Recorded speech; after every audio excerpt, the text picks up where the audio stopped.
share, opinion. It's time to leave the Skywalkers behind. By Witney Seibold. It was announced this week that Rian Johnson, the director of Star Wars The Last Jedi, will be conceiving and writing the first of a brand new trilogy of Star Wars feature films that will not bear the series' trademark Roman numerals. It sounds like this new trilogy will be set apart from the lives of Luke Skywalker and General Leia, and will not involve Rey, Finn, or any of the characters introduced in The Force Awakens. It will look at a brand new, heretofore unexplored area of the Star Wars universe, and will involve, according to what little we know so far, new characters exclusively.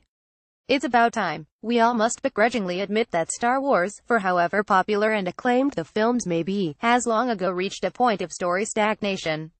Ever since, Return of the Jedi, the Star Wars series has slipped into a comfortable circular track where it can only surround the same story points and characters time and time again, looking ever inward. The Star Wars universe has always tantalized audiences with weird aliens, vast, distant planets, mythic realms, magical powers, and endless potential. But for years, it's only been exploring the smaller and smaller details of a well-known set of established scenarios that are becoming far too familiar. Star Wars stopped expanding and opted, instead, to make its own world finite. Expansion has been replaced by making its own bound circle more detailed.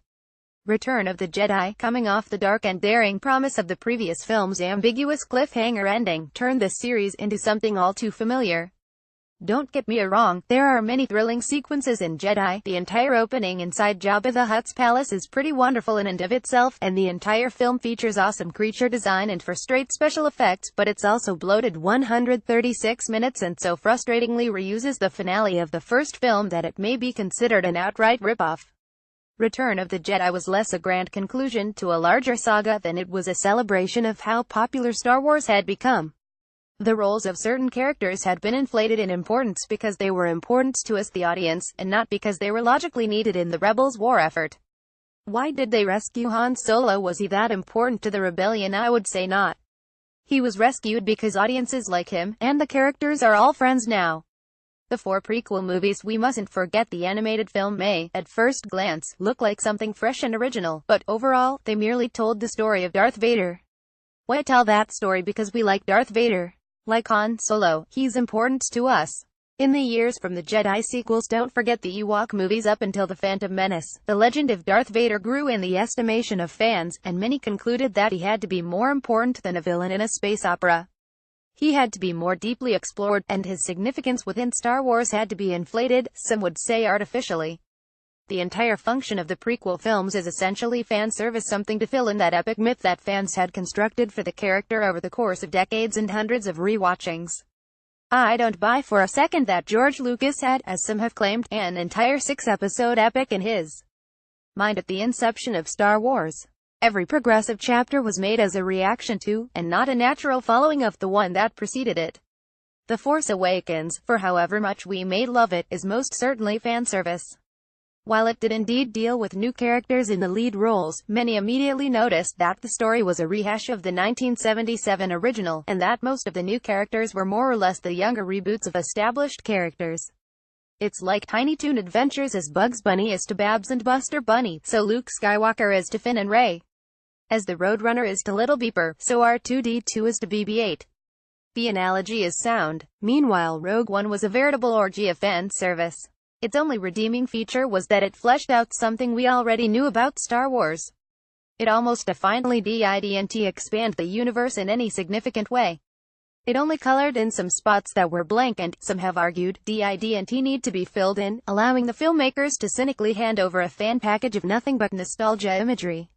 When it was announced that they would also be making a young Han Solo film, Disney made their intentions clear. No risk, nothing new, the same story and the same characters. It was looking for a second, like Disney had no interest in doing anything truly creative with Star Wars. They wanted to stay at the well, continue old stories, and cleave to origins of characters we already care about. Our goodwill was merely grandfathered in.